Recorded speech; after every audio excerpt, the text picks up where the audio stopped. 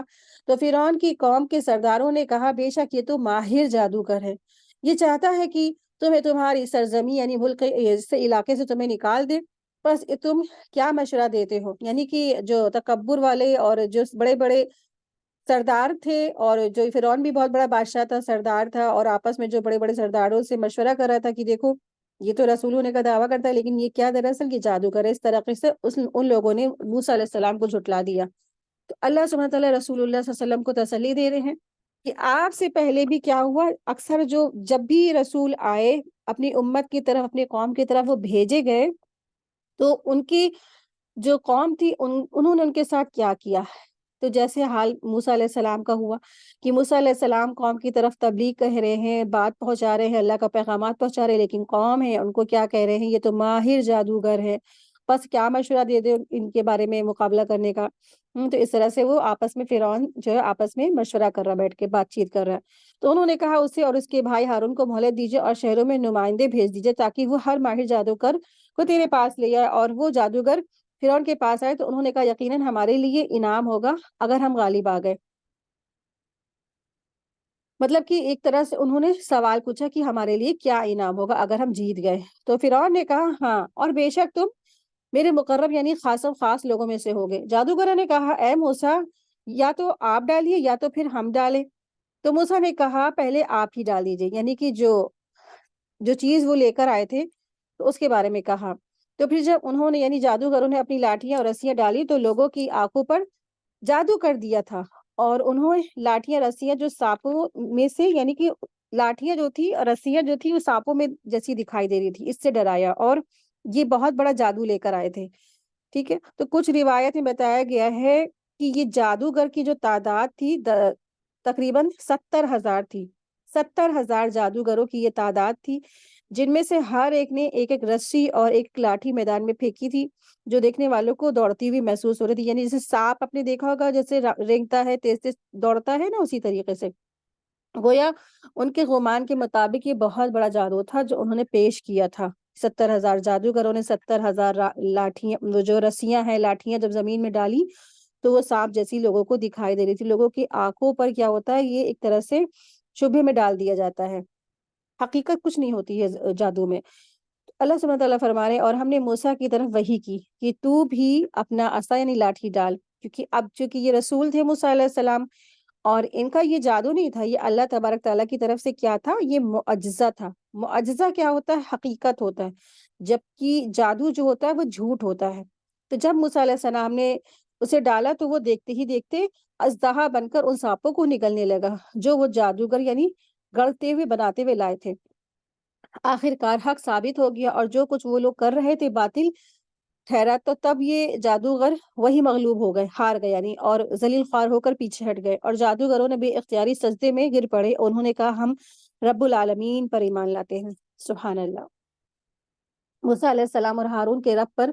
تو فرعون نے کہا کیا تم میری اجازت دینے سے پہلے اس پر ایمان لے آتے ہو؟ بے شک یہ تو فریب ہے، تم نے اس شہر میں مل کر یہ مکر کیا ہے تاکہ یہاں کے رہنے والوں کو اس شہر سے نکال دو، پھر جلد ہی تم جان لوگے اس کا نتیجہ۔ تو یہاں پر جو فرعون تھا اس نے جادوگروں کے ایمان لانے کے اوپر کیا کیا، اس طرح سے کمنٹ کیا کہ تم لوگ یہ سب اس لیے کر رہے ہو کہ یہ تم لوگ کی چال ہے تاکہ تم 70,000 جادوگر ایمان لے آؤ، اور پھر تمہاری یہ چال ہے، اور جو موسیٰ علیہ السلام ہے یہ بھی تم سب مل کر کیا کرنا چاہتے ہو، ہم سب قبطیوں کو یہاں سے، فرعونیوں کو یہاں سے نکالنا چاہتے ہیں، سب تم لوگ کی کیا سازش ہے۔ اس طریقے سے اس نے الزام لگایا۔ آیت دیکھیں، آیت نمبر 125، میں تمہارے ہاتھ اور پاؤں مختلف یعنی کہ اپوزٹ ڈائریکشن سے ضرور کٹوا دوں گا، اور پھر میں تم سب کو سولی پر ضرور لٹکا دوں گا۔ تو انہوں نے کہا بے شک ہم اپنے رب کی ہی طرف لوٹنے والے ہیں، یعنی کہ تم جو کچھ بھی ہمارے حشر کرو، تم ہمیں کٹوا دو، پھکوا دو، لٹکوا دو، کوئی بات نہیں، ہم کہاں جانے والے ہیں؟ جس حال میں بھی تم ہماری موت بلاؤ گے تو ہمیں واپس تو اپنے رب کی ہی طرف لوٹ کے جانا ہے۔ تو یہ ہوتی ہے ایمان کی طاقت، یہ ہوتی ہے اللہ سے محبت۔ آئے دیکھیں آیت نمبر 126، اور اے فرعون تو ہمیں صرف اس بات کی سزا دے رہا ہے کہ ہم نے اپنے رب کی نشانیوں پر ایمان لیا ہے، جب وہ ہمارے پاس آ گئی ہے، اے ہمارے رب ہم پر صبر ڈال دے اور ہمیں اس حال میں فوت کر کہ ہم مسلمان ہوں. بہت پیاری سی آیت ہے, آیت نمبر 126 ہے. کتنی خوبصورت دعا مانگی انہوں نے, جادوگروں نے. ابھی تک انہوں نے کیا کیا, کوئی عبادت نہیں کی تھی اور سجدے میں صرف گر گئے تھے اللہ کے آگے. کوئی نماز نہیں پڑھی, کوئی تسبیح نہیں کی, کچھ بھی نہیں کی, بس کیا تھے, ایمان لے آئے. تو انہوں نے دعا زبردست مانگی, ربنا افرغ علینا صبرا وتوفنا مسلمین, کہ اللہ ہم پر جو ہے صبر کا فیضان انڈیل دے. افرغ کے معنی ہوتے پورا, جیسے آپ نے جو پتیلا ہوتا ہے پورا پلٹ دیتے ہیں اس طریقے سے. تو اللہ سے دعا کری بہترین حکمت سے کہ اللہ ہم پر صبر انڈیل دیجئے, اور ہمیں اس حال میں فوت ہے کہ ہم بس مسلمان ہوں. اور فرعون کی قوم کے جو سرداروں نے اس سے کہا کہ کیا تو موسیٰ اور اس کی قوم کو چھوڑ دے گا تاکہ وہ زمین میں فساد کرے, اور موسیٰ تجھے تیرے معبودوں کو چھوڑ دے. فرعون نے کہا ہم ان کے بیٹے کو قتل کر دیں گے اور ان کی بیٹیوں کو چھوڑ دیں گے, اور بے شک ہم ان پر پورا غلبہ رکھتے ہیں. دیکھیں آیت نمبر 128. موسیٰ نے اپنی قوم سے کہا تم اللہ سے مدد مانگو اور صبر کرو, بے شک زمین تو اللہ ہی کی ہے, وہ اپنے بندوں میں سے جسے چاہتا ہے اس کا وارث بناتا ہے, اور انجام اچھا تو پرہیزگاروں کے لیے ہی ہے. انہوں نے موسیٰ علیہ السلام سے کہا ہمارے پاس تمہارے آنے سے پہلے بھی ہمیں تکلیفیں دی گئی اور تمہارے آنے کے بعد بھی. موسیٰ نے کہا امید ہے کہ تمہارا رب تمہارے دشمنوں کو ہلاک کر دے اور تمہیں زمین میں جانشین بنا دے گا, پھر دیکھے گا کہ تم کیسے عمل کرتے ہو. تو یعنی کہ موسیٰ علیہ السلام نے کہا کہ انہوں نے اپنی قوم کو جو تسلی دی کہ گھبراؤ نہیں, بہت جلد اللہ تعالیٰ تمہارے دشمن کو ہلاک کر کے تمہیں زمین میں حکومت اور طاقت عطا فرمائے گا, پھر تمہاری آزمائش کا نیا دور شروع ہو جائے گا. ابھی تو تکلیفوں کے ذریعے آزمایا جا رہا ہے تم کو, پھر انعامات اور اکرام کی بارش کر کے اور اختیارات اور طاقت عطا کر کے تمہیں آزمایا جائے گا. تو اس طریقے سے ایک مومن کی آزمائش ہوتی ہے. آیت 130. اور بلا شبہ ہم نے آل فرعون کو قحط سالی اور پھلوں کے نقصان میں پکڑا تاکہ وہ نصیحت حاصل کرے. پھر جب ان پر خوشحالی آتی تو کہتے یہ ہمارے ہی لیے ہیں, اور اگر انہیں بدحالی آتی تو اسے موسیٰ اور ان کے ساتھیوں کی نحوست ٹھہراتے. تو خبردار, ان کی نحوست تو اللہ کے پاس ہے, لیکن ان میں سے اکثر لوگ نہیں جانتے ہیں. تو وہ لوگ کہتے تھے کہ الا انما طائرہم, کہ وہ لوگ جو ہے ان کی جو نحوست کہتے تھے اللہ کے پاس ہے. یعنی کہ وہ جب موسیٰ علیہ السلام اور ایمان والوں کو کہتے تھے یہ نحوس ہے اور یہ منحوس ہے اور یہ ہمارے لیے برے ثابت ہوئے ہیں, جب سے یہ آئے ہیں تو ہمارے ساتھ ایسا ایسا ہو رہا ہے, قحط سالی ہو رہی ہے, پریشانیاں آ رہی ہیں, ہم پریشانیوں میں ہیں, تو اس طرح سے وہ ایمان والوں کو نحوست ٹھہراتے تھے. تو اللہ تبارک تعالیٰ فرما رہے ہیں کہ الا انما طائرہم, کہ ان کی نحوست تو اللہ کے پاس مقدر ہے, لیکن ان میں سے اکثر لوگ جانتے نہیں ہیں. تو یہاں پہ جو لفظ آیا ہے کہ طائرہ, یطیرو اور طائرہم دونوں الفاظ طائر سے ہیں. طائر کے معنی ہوتے ہیں اڑنے والا, طائر کے معنی ہوتے ہیں اڑنے والا یعنی کہ پرندہ. چونکہ پرندوں کے باعث یا دائیں اڑنے میں سے وہ جو کفار مکہ تھے نیک فالی یا بد فالی یعنی کہ اچھا یا برا شگون لیتے تھے, اس لیے یہ لفظ صرف فعال کے لیے بھی استعمال ہونے لگا اور یہاں اسی معنی میں بھی استعمال ہوا ہے. تو اللہ تعالیٰ نے فرمایا کہ خیر یا شر جو خوشحالی یا قہر سالی کی وجہ سے انہیں جو کچھ پہنچتا ہے اس کے اسباب, اس کی وجہ اللہ تعالیٰ کی طرف سے ہے. موسیٰ علیہ السلام اور ان کے پیروکار اس کا سبب نہیں, اور طائرہم عند اللہ کا مطلب ہوگا کہ ان کی بدشگنی کا سبب اللہ کے علم میں ہے. وجہ ہے, کیا وجہ ہے؟ ان کا کفر اور انکار کرنا.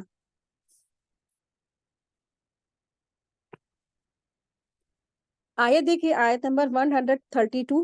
اور انہوں نے موسیٰ سے کہا چاہے تم ہمارے پاس کوئی نشانی لے آؤ تاکہ اس کے ذریعے سے ہم پر جادو کر دو تو بھی ہم تم پر ایمان نہیں لائیں گے. پھر ہم نے ان پر طوفان, ٹڈی, جوئیں, مینڈک, خون, یہ سارے عذاب بھیجے.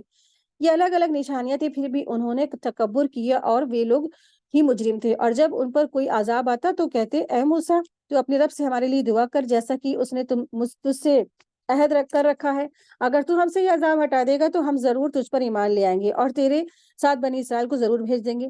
پھر جب ہم ان کے اوپر سے ایک مقرر وقت کے لیے عذاب ہٹا دیتے تھے جس تک یہ بہرحال پہنچنے والے ہوتے تھے تو ایک دم سے وہ عہد توڑ دیتے تھے. پھر ہم نے ان سے انتقام لیا کہ تو انہوں نے سمندر میں انتقام لیا تو انہیں اللہ تبارک تعالیٰ فرما رہے کہ ہم نے ان کو سمندر میں غرق کر دیا کیونکہ انہوں نے ہماری آیتوں کو جھٹلایا تھا اور وہ ان سے بے پرواہی ہو گئے، اور ہم نے ان لوگوں کو جو کمزور سمجھے جاتے تھے یعنی بنی اسرائیل کو اس زمین کے پورب اور پشچم کا وارث بنا دیا، جس میں سے ہم نے ان کو برکتیں دے رکھی تھی۔ اور اے نبی صلی اللہ علیہ وسلم، بنی اسرائیل کے حق میں آپ کے رب کا اچھا وعدہ پورا ہوا، اس لیے کہ انہوں نے صبر کیا تھا، اور ہم نے فرعون کو اور اس کی قوم کو سب کچھ تباہ کر دیا، اور وہ بناتے اور محلوں کو جو کچھ وہ انہوں نے بنا رکھے تھے، یعنی کہ جو انہوں نے کارخانے بنائے تھے، جو محلات بنائے تھے، جو عمارتیں بنائے تھے، وہ سب کچھ اللہ تبارک تعالیٰ نے تباہ اور برباد کر دیا۔ آیت دیکھیے، آیت نمبر 138۔ اور جب ہم نے بنی اسرائیل کو سمندر کے پار اتارا تو ان کا ایسے لوگوں پر گزر ہوا جو اپنے بتوں کی عبادت میں لگے ہوئے تھے۔ انہوں نے کہا، اے موسیٰ، تو ہمارے لیے ایک معبود بنا دے جس طرح کی ان کے معبود ہیں۔ تو موسیٰ نے کہا، بے شک تم لوگ نیرے جاہل ہو، تو یہ لوگ جس کام میں لگے ہیں یقیناً وہ تباہ ہونے والا ہے، اور جو کچھ یہ کر رہے ہیں وہ باطل ہے، یعنی کہ یہ غیر حق چیز ہے، غلط چیز ہے۔ تو موسیٰ نے کہا، کیا میں تمہارے لیے اللہ کے سوا کوئی اور معبود تلاش کروں جبکہ اس نے تمہیں سب جہانوں پر فضیلت دی ہے؟ اور اے بنی اسرائیل، یاد کرو جب ہم نے تمہیں فرعون کی قوم سے نجات دی، وہ تمہیں برا عذاب چکھا دیتے تھے اور تمہارے بیٹوں کو قتل کر دیتے تھے، تمہاری بیٹیوں کو زندہ چھوڑ دیتے تھے، اور اس میں تمہارے رب کی طرف سے بہت بڑی آزمائش تھی۔ اور ہم نے موسیٰ کو 30 راتوں کا وعدہ کیا اور ہم نے انہیں 10 راتوں کے ساتھ پورا کیا، یوں اس کے رب کی 40 راتوں کی مدت پوری ہوئی۔ اور موسیٰ نے اپنے بھائی ہارون سے کہا، تو میری قوم میں میرے پیچھے جانشین بن جا اور اصلاح کرنا اور فساد کرنے کے راستے کی پیروی نہ کرنا۔ اور جب موسیٰ ہماری مقررہ مدت کے لیے آیا اور اس کے رب نے کلام کیا تو موسیٰ نے کہا، اے میرے رب، مجھے دکھا کہ میں تجھے دیکھ سکوں۔ تو اللہ تعالیٰ نے فرمایا، تو مجھے ہرگز نہیں دیکھ سکے گا، لیکن تو اس پہاڑ کی طرف دیکھ، پھر اگر وہ اپنی جگہ پہ ٹھہرا رہا تو بھی مجھے ضرور دیکھے گا۔ پھر جب اس کے رب نے پہاڑ پر اپنا جلوہ ڈالا تو وہ ریزہ ریزہ ہو گیا، یعنی پہاڑ کیا ہو گیا؟ ریزہ ریزہ ہو گیا۔ تو حالانکہ اللہ تبارک تعالیٰ کا تو بہت ہی کم ظہور ہوا تھا، نبی کریم صلی اللہ علیہ وسلم نے اس آیت میں یعنی آیت نمبر 143 کی تلاوت کی اور فرمایا، پہاڑ پر اللہ تعالیٰ نے انسان کی چھوٹی انگلی کی پور کے برابر بھی اپنا ظہور فرمایا تھا، یعنی اتنی چھوٹی سی اللہ تعالیٰ نے ظہور فرمایا اور پہاڑ کیا ہو گیا؟ ریزہ ریزہ ہو گیا۔ تو اس سے یہ پتہ چلتا ہے کہ اللہ تبارک تعالیٰ کو ان دنیاوی آنکھوں سے کوئی نہیں دیکھ سکتا، اللہ تبارک تعالیٰ کو وہی لوگ دیکھ سکیں گے جو اس دنیا سے کیا ہو جائیں گے، موت کے بعد دوبارہ جب ملیں گے تب اللہ کو وہ لوگ دیکھ سکیں گے، یعنی کہ اس زندگی میں، دنیاوی زندگی میں اللہ کو کوئی نہیں دیکھ سکتا، آخرت میں اللہ کو سب دیکھیں گے سوائے کافروں کے جو شرک میں مرے ہوں گے۔ اور موسیٰ بے ہوش ہو کر گر پڑے، اور پھر جب وہ ہوش میں آئے تو انہوں نے عرض کی، پاک ہے تو، میں تیرے حضور توبہ کرتا ہوں اور میں ایمان لانے والوں میں سے پہلا ہوں۔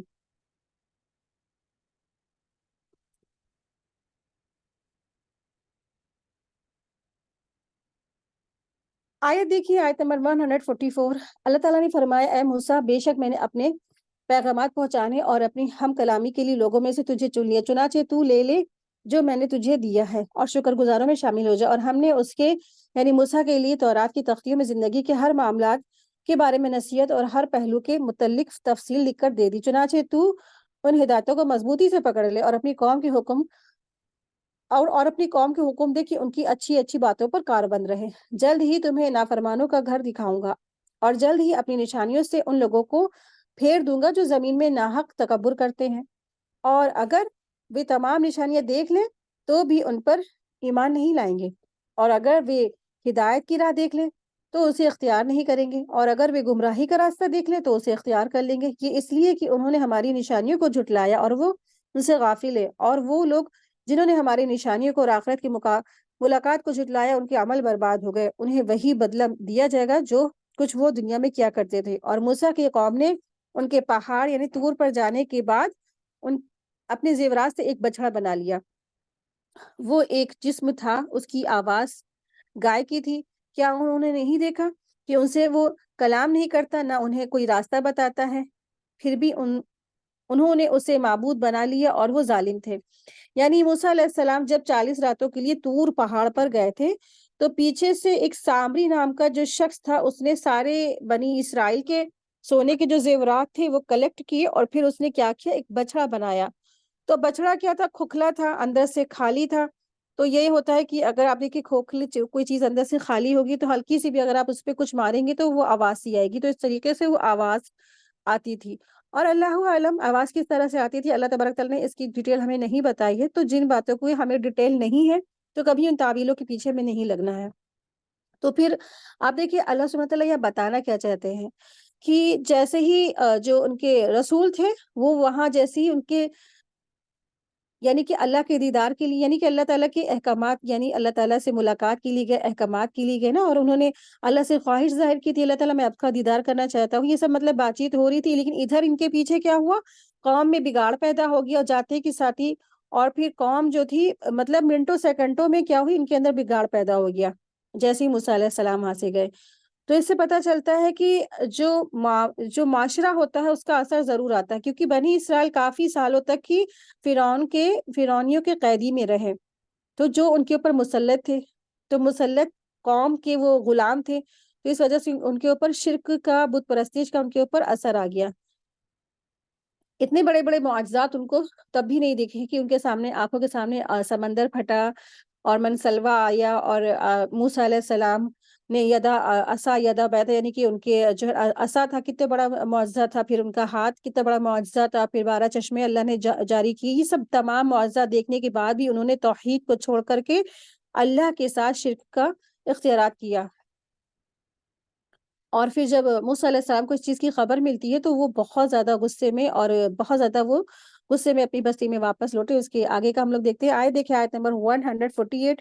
اور جب انہیں شرمندگی ہوئی اور انہوں نے دیکھا کہ وہ گمراہ ہو گئے ہیں تو کہنے لگے کہ اگر ہمارے رب نے ہم پر رحم نہ کیا اور ہمیں نہ بخشا تو ہم ضرور خسارہ پانے والے، یعنی گھاٹا پانے والوں میں شامل ہو جائیں گے.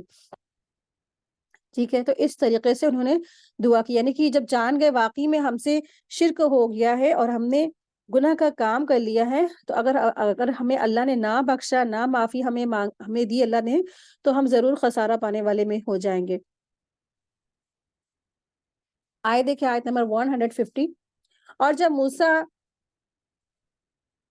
موسیٰ غصے اور رنج میں بھرے اپنی قوم کے پاس واپس آئے تو کہا، میرے جانے کے بعد تم نے بہت بری جانشین ہوئی، یعنی اپنے بھائی سے کرنے لگے. تو کیا تم نے اپنے رب کے حکم سے جلدی کی اور انہوں نے تختیاں زمین پہ ڈال دی اور اپنے بھائی کا سر پکڑا اور اسے اپنی طرف کھینچنے لگے. ہارون نے کہا، اے میری ماں جائے بھائی، بے شک ان لوگوں نے مجھے کمزور سمجھا اور وہ مجھے قتل ہی کرنے پہ اتر آئے تھے. چنانچہ تو دشمنوں کو مجھ پر ہنسنے کا موقع نہ دے اور تجھے ان لوگوں کے ساتھ شامل نہ کر جو ظالم ہے. تو مجھے ان لوگوں کے ساتھ شامل نہ کر کہ جو ظالم ہے. موسیٰ نے کہا، اے میرے رب، تو مجھے اور میرے بھائی کو بخش دے اور ہمیں اپنی رحمت میں داخل فرما، اور تو سب مہربانوں میں سے سب سے زیادہ رحم کرنے والا ہے. بے شک وہ لوگ جنہوں نے بچڑے کو معبود بنا لیا، جلد ہی ان کے رب کا غضب ان پر آن پہنچے گا اور انہیں دنیا کی زندگی میں ذلت نصیب ہوگی، اور ہم بہتان باندھنے والوں کو ایسی ہی سزا دیا کرتے ہیں. اور وہ لوگ جنہوں نے برے عمل کیے پھر ان کے بعد توبہ کی، یعنی کہ بچڑے کو معبود بنانے کے بعد کچھ لوگوں نے توبہ کی تھی نا،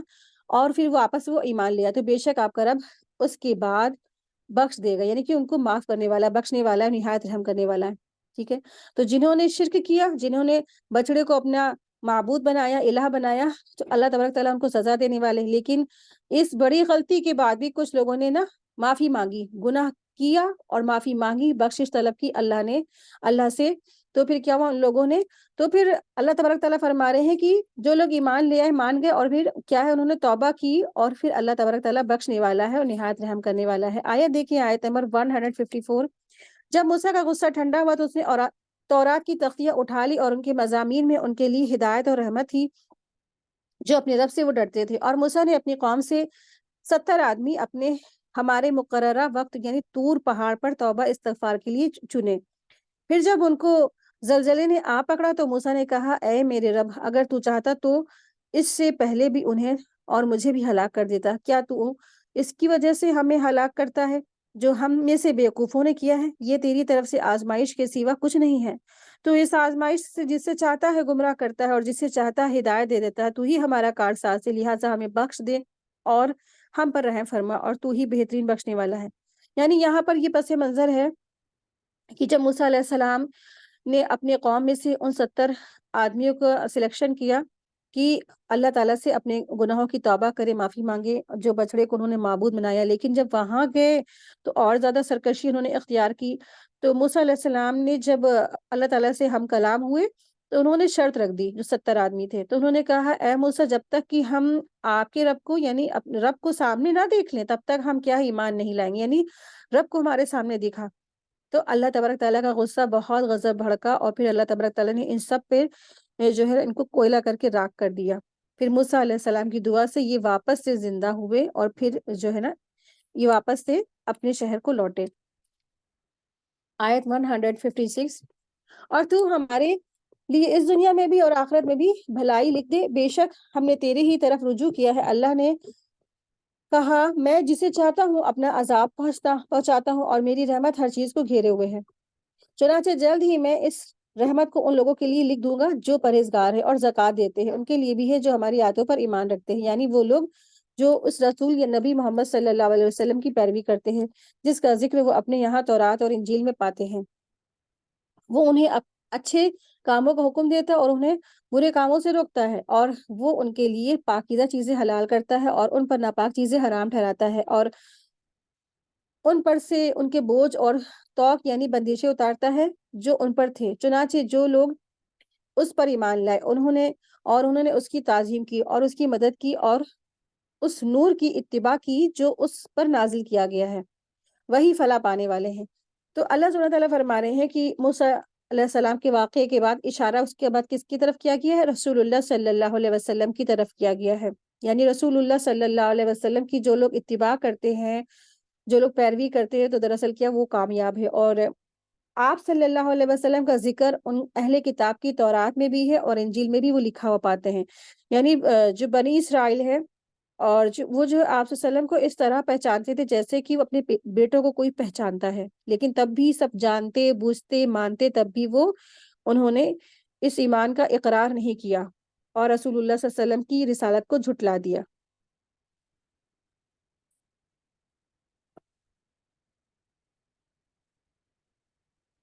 آیت دیکھیں، آیت نمبر 158. کہہ دیجئے اے لوگوں، بے شک میں تم سب کی طرف اللہ کا رسول ہوں جس کے پاس آسمانوں اور زمین کی بادشاہی ہے، اس کے سوا کوئی سچا معبود نہیں. وہ زندہ ہے، وہ زندہ کرتا ہے اور مارتا ہے، لہٰذا تم اللہ تعالیٰ پر اور اس کے رسول امی پر ایمان لاؤ، یعنی رسول اللہ صلی اللہ علیہ وسلم پر، اور جو خود اللہ تعالیٰ اور اس کے کلمات پر ایمان لاتا ہے تو اور تم اس کی پیروی کرو تاکہ تم ہدایت پا جاؤ. اور موسیٰ علیہ السلام کی قوم میں سے ایک گروہ ہے جو حق کے ساتھ رہنمائی کرتے ہیں اور اسی حق کے ساتھ عدل انصاف کرتے. اور ہم نے ان کو یعنی بنی اسرائیل کو 12 قبیلوں کے لحاظ سے 12 گروہوں میں بانٹ دیا. اور جب موسیٰ کی قوم نے اس سے پانی مانگا تو ہم نے اس کی طرف وحی کی کہ تو اپنا عصا یعنی لاٹھی اس پتھر پہ مارو، تو اس طرح اس پتھر سے 12 چشمے پھوٹ نکلے. تب ہر قبیلے نے اپنا اپنا گھاٹ جان لیا اور ہم نے ان پر بادلوں کا سایہ کیا. یہاں پر اب بنی اسرائیل پر اللہ تبارک تعالیٰ کی جو نعمتیں تھی، اللہ تبارک تعالیٰ ان کو ذکر کر رہے ہیں، ان کو یاد فرما رہے ہیں کہ یہ سب یاد کرو کہ تم پر کتنی نعمتیں تھیں. ان سب کو دیکھو کہ اللہ تعالیٰ نے تمہیں سب سے پہلی چیز ایک ظالم بادشاہ سے تمہیں نجات دی، پھر اللہ نے تمہارے لیے منصلبہ اتارا، پھر تمہارے لیے اللہ تبارک تعالیٰ نے سمندر سے راستہ بنایا، پھر اللہ تبارک تعالیٰ نے تمہیں پانی کی ضرورت تھی، تمہیں پتھروں سے پانی جاری تمہارے لیے کر دیا. پھر تمہارے لیے چشمے پھوٹ پڑے پتھروں سے، ہے نا. پتھروں سے کہیں چشمے کوئی لاٹھی مارتا تو کیا بھلا چشمہ نکل آئے گا؟ یہ تو بھی کیا، یہ بھی سب معجزہ تھا نا. تو اللہ تبارک تعالیٰ نے معجزہ ان کے سامنے سب دکھایا، پھر بھی یہ کیا تھے؟ کفران اسلام بھی، یہ بھی کیا ہے، سرکش قوم ثابت ہوئی بنی اسرائیل. اور رسول اللہ صلی اللہ علیہ وسلم کی رسالت کا انہوں نے انکار کر دیا تھا.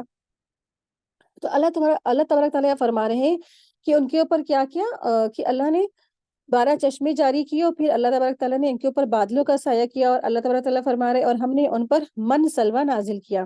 جو پاکیزہ چیزیں ہم نے تمہیں دی ہیں اس میں سے کھاؤ. اور انہوں نے ہم پر ظلم نہیں کیا بلکہ وہ اپنے آپ پر ہی ظلم کرتے تھے.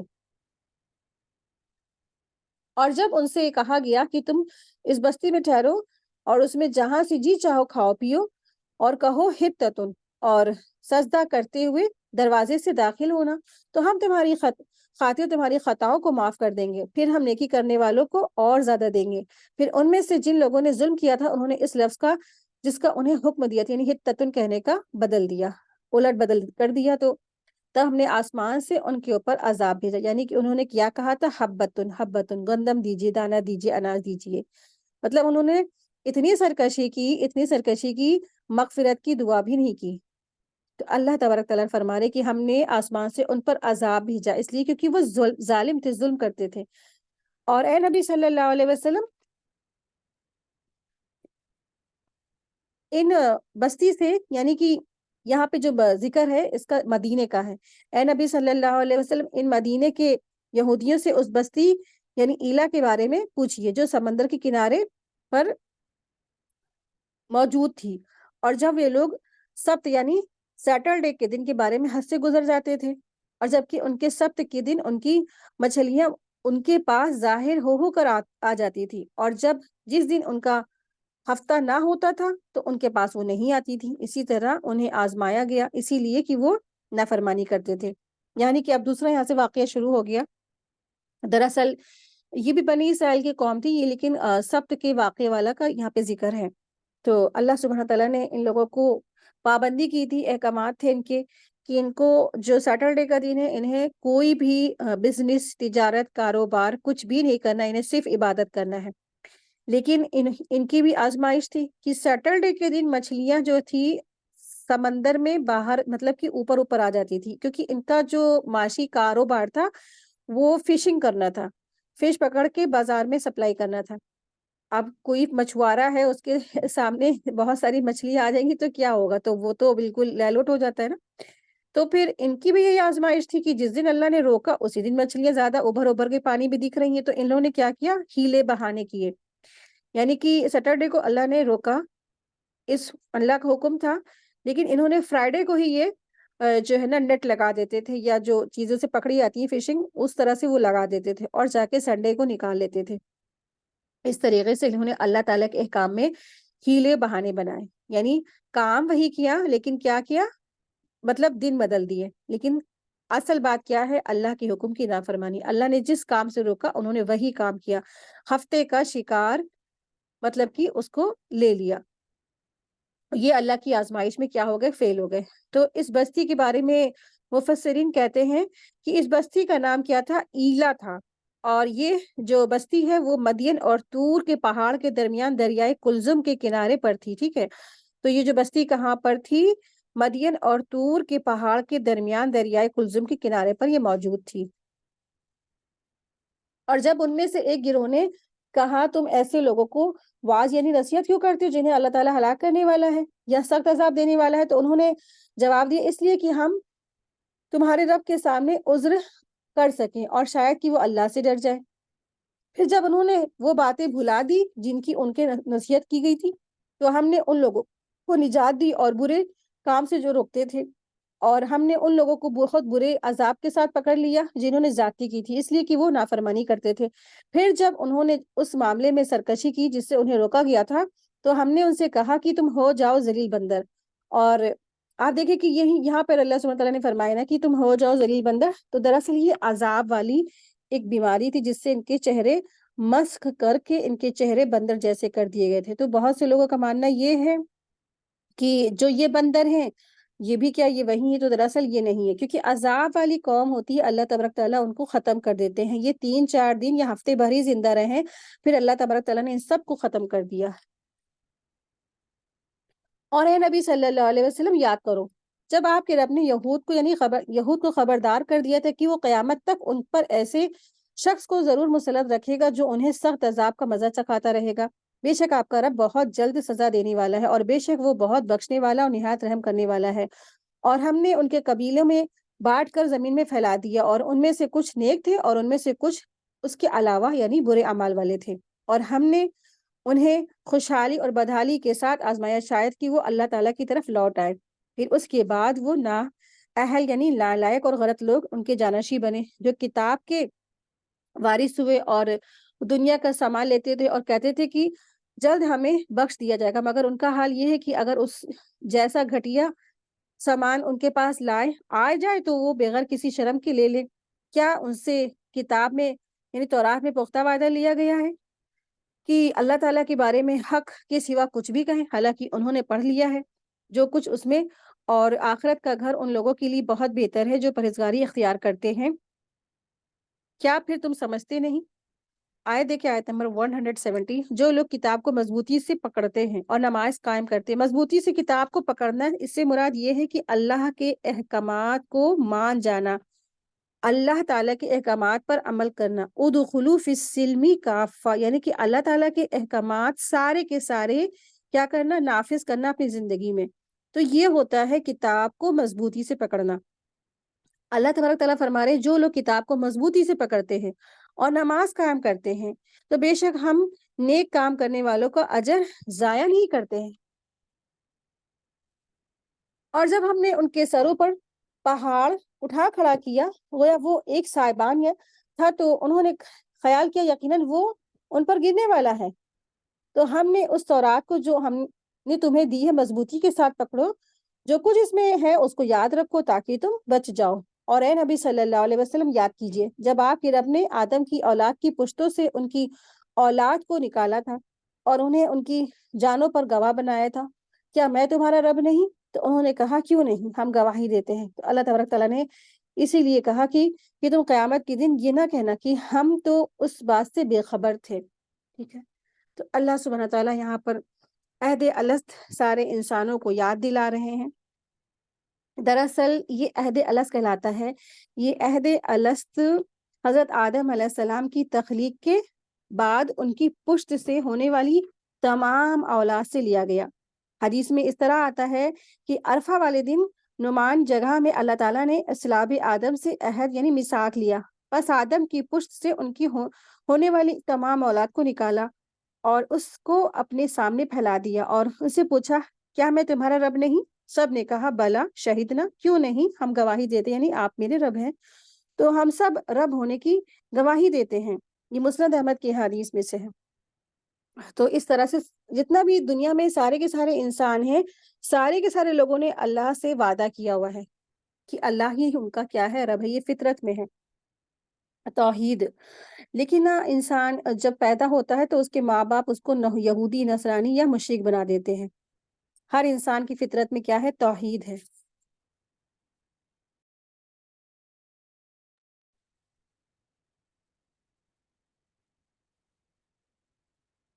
آیت دیکھیں، آیت نمبر 173، یا تم کہو کہ بے شک ہم سے پہلے ہمارے باپ دادا نے شرک کیا تھا اور ہم ان کے بعد ان اولاد تھے، پھر کیا تو ہمیں اس کی وجہ سے ہلاک کرتا ہے جو گمراہ لوگوں نے کیا تھا؟ اور اسی طرح ہم آیتیں کھول کھول کر بیان کرتے شاید کہ لوگ اللہ کی طرف یعنی ہماری طرف لوٹ آئے۔ اور اے نبی صلی اللہ علیہ وسلم انہیں اس شخص کی خبر پڑھ کے سنائیے جسے ہم نے اپنی آیتیں دی تھی، اور مگر وہ ان سے نکل بھاگا تو اسے شیطان نے پیچھے لگا لیا اور وہ گمراہی کرنے والوں میں سے شامل ہو گیا۔ اور اگر ہم چاہتے تو ان آیتوں کے ذریعے سے اسے بلند درجہ دیتے تھے، لیکن وہ زمین کی طرف جھکا، یعنی کہ ایک ایسے عالم کی بات ہو رہی ہے جس کے پاس علم آ جانے کے بعد وہ کیا ہے، دنیا کی ہرس ہوس میں لگ گیا۔ تو زمین کی طرف جھکا کے مطلب ہے کہ اس کے اندر لالچ آ گئی، زمین، جائیداد، مال، متاع، ٹھیک ہے، تو زمین کی طرف وہ جھکا اور اپنی خواہشاتوں کے پیچھے لگ گیا، تو چنانچہ اس کی مثال اس کتے جیسی ہے۔ یہاں دیکھیں اللہ تبارک تعالیٰ نے انسان کو، ایک عالم کو، ایک معلم کو، اگر وہ لالچی ہے اور اس ہرس میں دنیا میں لگا رہا تو وہ کتے جیسا ہے، کتے کی جیسی مثال ہے، انسان کی مثال کتے جیسی ہے، کہ اللہ سبحانہ تعالیٰ فرما رہے ہیں اس شخص کی مثال کتے کی جیسی ہے، اگر تو اس پر حملہ کرے تو بھی وہ ہانپتا ہے اور اگر تو اسے چھوڑ تب بھی وہ ہانپتا ہے۔ یہی مثال ان لوگوں کی ہے جنہوں نے ہماری آیتوں کو جھٹلایا۔ چنانچہ اے نبی صلی اللہ علیہ وسلم آپ یہ قصہ بیان کر دے شاید کہ یہ غور فکر کرے، یعنی یہودیوں کو۔ ان لوگوں کی مثال بری ہے جنہوں نے ہماری آیتوں کو جھٹلایا اور وہ اپنی جانوں پر ظلم کرتے ہیں۔ جسے اللہ تعالیٰ نے ہدایت دی ہے وہ وہی ہدایت پانے والا ہے، اور جسے اللہ تعالیٰ گمراہ کر دے یہی لوگ خسارہ یعنی گھاٹا پانے والے ہیں۔ اور تحقیق ہم نے بہت سے جن اور انسان دوزخ کے لیے پیدا کیے ہیں، اور ان کے دل تو ہے مگر وہ ان سے یعنی کہ حق کو سمجھتے نہیں، اور ان کی آنکھیں تو ہیں مگر ان سے وہ حق دیکھتے نہیں، اور ان کے کان تو ہیں مگر وہ ان سے حق بات سنتے نہیں ہیں۔ یہ تو بس کیا ہے، چوپائے کی طرح، بلکہ ان سے بھی زیادہ گمراہ ہے، یہی لوگ غافل ہیں۔ آپ دیکھیں کہ اللہ سبحانہ تعالیٰ نے انسان کو چوپائے یعنی جانور سے بھی زیادہ بدترین مخلوق کہا ہے۔ کیوں؟ کیونکہ آپ دیکھیں کہ 4 پیروں پہ چلنے والے جانور بھی اپنے مالک کے وفادار ہوتے ہیں، ٹھیک ہے؟ حالانکہ وہ اس کا حقیقی مالک نہیں ہے، حقیقی مالک تو سب چیز کا اللہ تبارک تعالیٰ ہے، جو وقتی طور پہ ہے، ٹیمپریری ہے، اس کی بھی وہ اطاعت کرتے ہیں۔ ایک آپ دیکھیں کہ ایک گائے کی یا بکری کی، یا آپ کے گھر میں کوئی کیٹ ہے، یا آپ دیکھیں پلے ہوئے جو ڈاگ ہوتے ہیں، یا آپ نے ڈاگ نہیں پالا ہے، چلیں آپ ٹھیک ہے، آپ کے گھر کا جو بچا کچا ہوتا ہے آپ باہر گھر کے گیٹ پہ یا کہیں رکھاتے ہیں کہ کوئی کھا لے گا، کتا کھاتا ہے اس کو، اب وہ کتا ہے، اب وہ کھاتا ہے، مسلسل کھا رہا ہے، اب آپ گھر کے باہر جا رہے تو وہ کیا کرتا ہے؟ دم ہلانے لگتا ہے، ہلانے لگتا ہے کہ نہیں ہلانے لگتا ہے؟ اس طریقے سے کہ وہ آپ کا کھانا کھا رہا ہے تو پھر وہ آپ کی ہی طرف کیا ہونے لگتا ہے؟ متوجہ ہو جاتا ہے، وہ آپ ہی کی طرف چاہتا ہے کہ ہم یہ بس میرے مالک ہو گئے، بس ہم انہیں کے ہیں، اور پھر کہیں اور پھر کسی طرف نہیں لپکتا ہے۔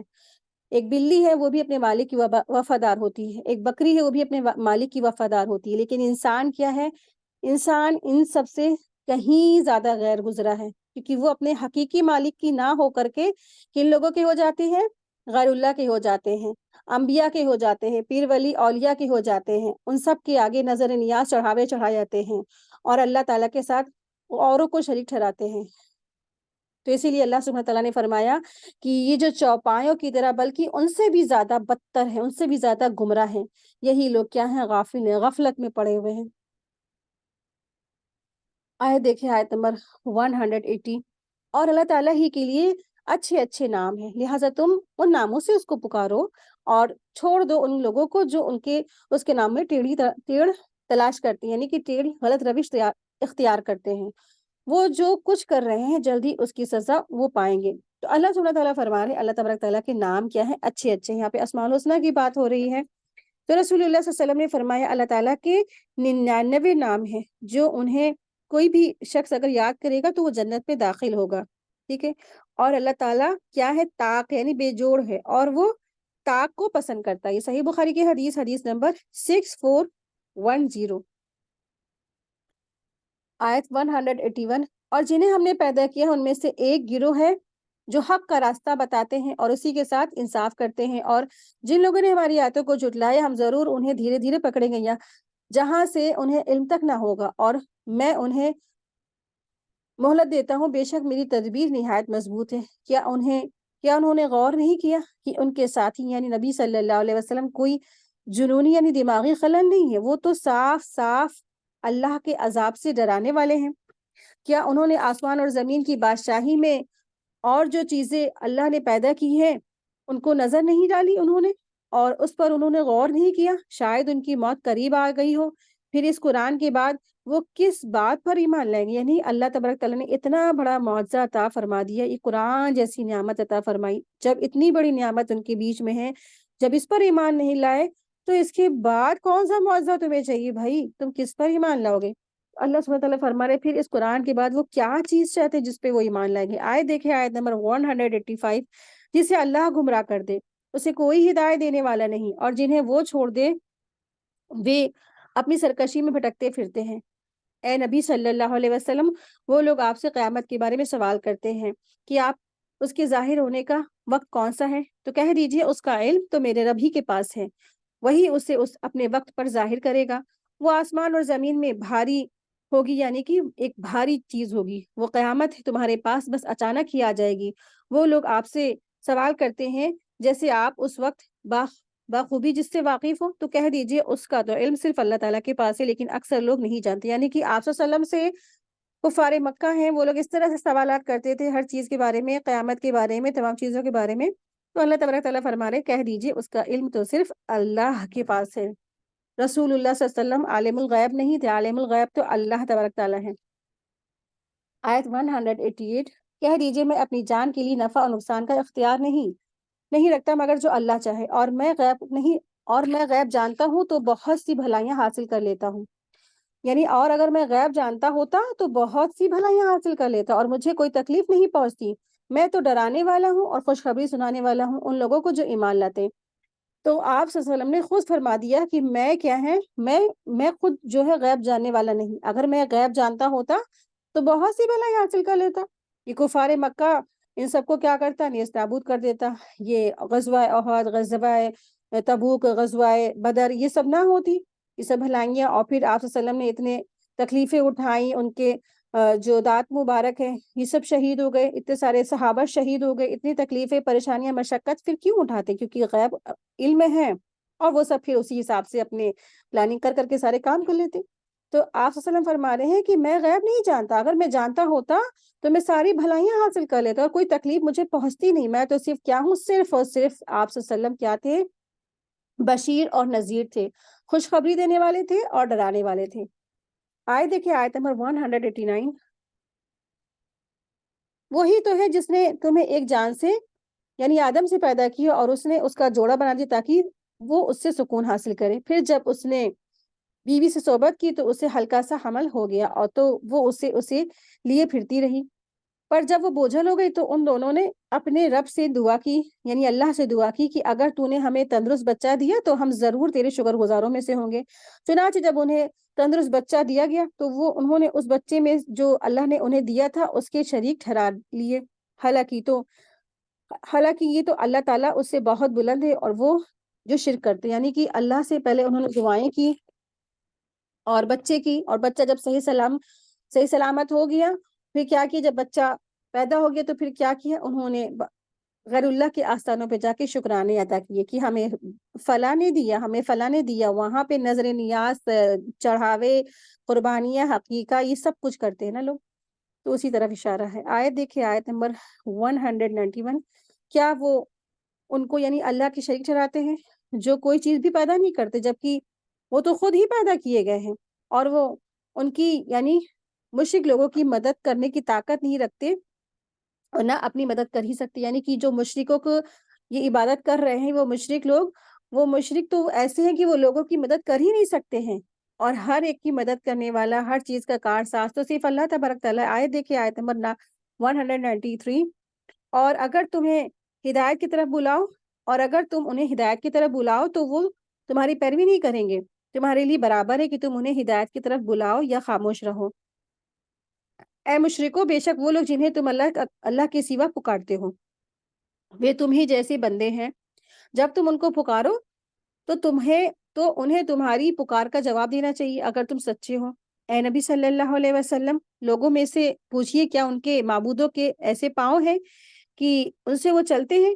کیا ان کے ایسے ہاتھ ہیں کہ جن سے وہ پکڑتے ہو؟ کیا ان کی ایسی آنکھیں ہیں جن سے وہ دیکھتے ہیں؟ کیا ان کے ایسے کان ہیں کہ جن سے وہ سنتے ہیں؟ تو کہہ دیجئے تو اپنے شریکوں کو بلاؤ، پھر میرے خلاف تدبیریں کرو اور پھر مجھے مہلت نہ دو۔ آیت 196، بے شک میرا کارساز تو اللہ ہی ہے جس نے یہ کتاب نازل کی ہے، وہی نیک لوگوں کی کارسازی کرتا ہے، اور جنہیں اللہ تعالیٰ کے سوا پکارتے ہو وہ تمہاری مدد کی صلاحیت نہیں رکھتے اور نہ وہ اپنی مدد کر سکتے ہیں، اور اگر تم انہیں ہدایت کی طرف بلاؤ تو وہ سن نہیں پائیں گے۔ اور اے نبی صلی اللہ علیہ وسلم، آپ انہیں دیکھتے ہیں کہ بظاہر وہ آپ کی طرف دیکھتے رہے ہیں، حالانکہ وہ نہیں دیکھتے ہیں۔ آپ ان سے درگزر کیجیے اور نیک کام کا حکم دیجیے اور جاہلوں سے کنارہ کش کیجیے، اور اگر آپ کو شیطان کا کوئی وسوسہ ابھارے تو اللہ تعالیٰ کی پناہ مانگیے، بے شک وہ خوب سننے والا اور خوب جاننے والا۔ بے شک جن لوگوں نے تقوی اختیار کیا، جب انہیں شیطان کی طرف سے کوئی وسوسہ آ لیتا ہے تو وہ چونک پڑتے ہیں، پھر وہ ایک دم سے سوجھ بوجھ سے والے ہو جاتے ہیں، اور ان کے بھائی انہیں گمراہی میں کھینچ لے جاتے ہیں اور اس میں سے کوئی بھی کمی نہیں کرتے، اور ان کے بھائی یعنی کہ شیطان انہیں گمراہی میں کھینچ لے جاتے ہیں اور وہ اس میں کوئی کمی نہیں کرتے ہیں، یعنی کہ جو تعوذ و تسمیہ نہیں پڑھتے ہیں تو پھر شیطان ان کو کھینچ لے جاتا ہے گمراہی کی طرف۔ آیت دیکھیں، آیت نمبر 203، اور اے نبی صلی اللہ علیہ وسلم، جب آپ ان کے پاس کوئی نشانی نہیں لاتے تو وہ کہتے ہیں تم خود کیوں نہیں بنا لائے؟ کہہ دیجئے میں تو صرف اس چیز کا اتباع یعنی پیروی کرتا ہوں جو میرے رب کی طرف سے وحی کی جاتی ہے، یہ تمہاری رب کی طرف سے روشن دلیلیں ہیں اور ہدایت اور رحمت ہے ان لوگوں کے لیے جو ایمان لاتے ہیں، اور جب قرآن پڑھا جائے تو اسے توجہ سے کان لگا کر سنو۔ یہ قرآن کریم کے احکامات اللہ نے بتائے ہیں، فرمائے ہیں کہ پہلی چیز تو خاموشی سے سننا ہے اور توجہ سے سننا ہے، ٹھیک ہے؟ تو توجہ سے سنو اور خاموش رہو تاکہ تم پر رحم کیا جائے۔ اور اے نبی صلی اللہ علیہ وسلم، اپنے رب کو صبح اور شام اپنے دل میں یاد کیجیے عاجزی سے اور ڈرتے رہیے، اور ہلکی آواز سے، اور غافلوں میں نہ ہو جائیے، یعنی کہ اللہ تبارک تعالیٰ کی تسبیح کرنا ہے، تحمید کرنا ہے ہلکی سی آواز میں، یعنی کہ اتنی تیز آواز ہو کہ انسان خود سن سکے کہ وہ کیا کہہ رہا ہے، کیا پڑھ رہا ہے، اور بس غافلوں میں نہ ہو جائیے۔ بے شک جو فرشتے، یعنی کہ جو فرشتے آپ کے رب کے پاس ہیں، وہ اس کی عبادت سے تکبر نہیں کرتے ہیں، وہ اس کی تسبیح بیان کرتے ہیں اور اسی کو وہ سجدہ کرتے ہیں۔ تو اللہ کے رسول صلی اللہ علیہ وسلم سے معجزات مانگے گئے، نشانی مانگی گئی کہ آپ ہمیں دکھائیے آپ سچے رسول ہیں کہ نہیں، اور ٹھیک اسی طرح سے ان کے پہلے جو رسول تھے، آپ صلی اللہ علیہ وسلم سے پہلے بھی جو رسول آئے، ان سے بھی معجزات ڈیمانڈ کیے گئے، تو ان کے پاس آتے رہے اور بھیجے جاتے رہے، لیکن جو ہے جتنے بھی رسول تھے، انبیاء تھے، انہوں نے معجزات دکھائے، نشانی دکھائی، لیکن ان کی قوم نے انکار کر دیا کہ نہیں، یہ تو کیا ہے، جادو ہے، نہیں یہ تو کیا ہے، غلط ہے، یہ صحیح نہیں ہے، اور یہاں تک کہ حد سے گزری قوم، انہوں نے اٹھنے کی کیا ہے، کوچے ہی کاٹ ڈالی، اس کو ہی ختم کر دیا بطور معجزہ جو آئی تھی۔ آپ دیکھیں کہ خود رسول اللہ صلی اللہ علیہ وسلم سے کافی معجزات مانگے جاتے رہے، اور پھر چنانچہ ایک موقع پر نبی کریم صلی اللہ علیہ وسلم سے مکہ والوں نے ان کے مطالبے پر ایک بڑا معجزہ دکھایا، جیسے کہ حضرت انس بن مالک رضی اللہ عنہ سے روایت ہے کہ نبی کریم صلی اللہ علیہ وسلم سے مکہ والوں نے کسی نشانی کا جب مطالبہ کیا تو انہیں، یعنی آپ صلی اللہ علیہ وسلم نے انہیں چاند کے 2 ٹکڑے ہوتے ہوئے دکھائے۔ ٹھیک ہے، بخاری کی حدیث نمبر 3637 ہے، یعنی کہ یہ ایک معجزہ نہیں تھا، مطلب ہے کہ یہ ظاہر کرنا تھا کہ واقعی میں آپ صلی اللہ علیہ وسلم سچے رسول ہیں، یہ معجزہ تو بالکل نہیں تھا، ٹھیک ہے، لیکن ایک نشانی تھی اللہ تبارک تعالیٰ کی طرف سے، لیکن اس کا کوئی فائدہ نہیں ہوا، اس لیے کہ اللہ تعالیٰ نے کافروں کے کہنے پر عام طور پر معجزہ نہیں دکھاتا تھا، بلکہ معجزے کا ظہور اسی وقت ہوتا تھا جب اللہ کی مرضی اور چاہت ہوتی تھی، کیونکہ آپ صلی اللہ علیہ وسلم بہت زیادہ حریص تھے کہ یہ جو لوگ ہیں یہ ایمان لے آئے، مسلمان ہو جائے۔ آپ صلی اللہ علیہ وسلم کی کافی چاہت پر آپ اللہ تعالیٰ نے یہ کرشمہ کر دکھایا، لیکن اس کے باوجود بھی اہل مکہ والوں نے کہا کہ یہ رسول تو کیا ہے، یہ جادوگر ہے، انہوں نے ہماری آنکھوں پر جادو کر دیا، پردے ڈال دیے، نعوذ باللہ۔ ٹھیک ہے، آیت سورہ انفال، بسم اللہ الرحمن الرحیم، يسألونك عن الأنفال قل الأنفال لله والرسول فاتقوا الله وأصلحوا ذات بينكم وأطيعوا الله ورسوله إن كنتم مؤمنين۔ شروع اللہ تعالیٰ کے نام سے جو بہت مہربان نہایت رحم کرنے والا ہے۔ اے نبی صلی اللہ علیہ وسلم، آپ سے غنیمت کے مال کے بارے میں پوچھتے ہیں تو آپ کہہ دیجئے مال غنیمت اللہ اور اس کے رسول کے لیے، لہٰذا تم اللہ سے ڈرو اور آپس میں اپنی اصلاح کر لو اور اللہ تعالیٰ سے اس کے رسول کی اطاعت کرو، اور اگر تم مومن ہو۔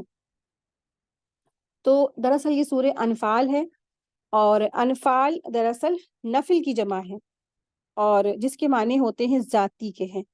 یہ اس مال اور اس سامان کو کہا جاتا ہے جو کافروں کے ساتھ جنگ میں ہاتھ لگے، جسے غنیمت بھی کہا جاتا ہے۔ اسے نفل یعنی زیادہ اس لیے کہا گیا ہے کہ یہ ان چیزوں میں سے ایک ہے جو پچھلی امتوں پر چیزیں یہ حرام تھی، کیونکہ پچھلی امتوں پر مال غنیمت کیا تھا، حرام تھا۔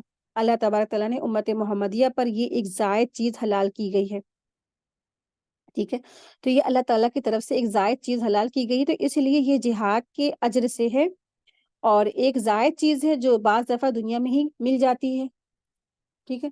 تو مال غنیمت اس سے مراد ہے انفال سے، اور اس کے معنی ہوتے ذاتی کے۔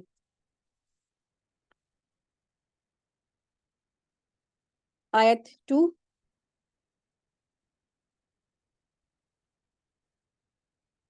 سچے مومن تو صرف وہ ہیں جو جب اللہ کا ذکر کیا جائے تو ان کے دل کانپ جاتے ہیں، اور جب ان پر اس کی آیتوں کی تلاوت کی جائے تو ان کا ایمان بڑھ جاتا ہے، اور وہ اپنے رب پر توکل یعنی بھروسہ کرتے ہیں۔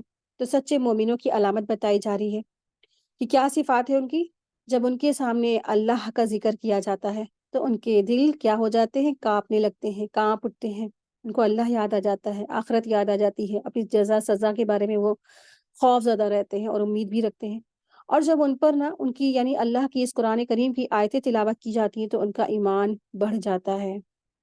تو اس سے پتہ چلتا ہے ایمان بھی کیا ہوتا ہے، گھٹتا بڑھتا رہتا ہے۔ آپ دیکھیں جیسے مثال کے طور پہ رمضان میں ماشاءاللہ ہر ایک کا جو ایمان کا لیول ہے وہ ہائی ہو جاتا ہے، پھر رمضان جیسے ہی گزرتا ہے تو لیول لو ہو جاتا ہے، تو ایمان بھی کیا ہے، گھٹتا بڑھتا رہتا ہے، اور وہ اپنے رب پر توکل اور بھروسہ کرتے ہیں۔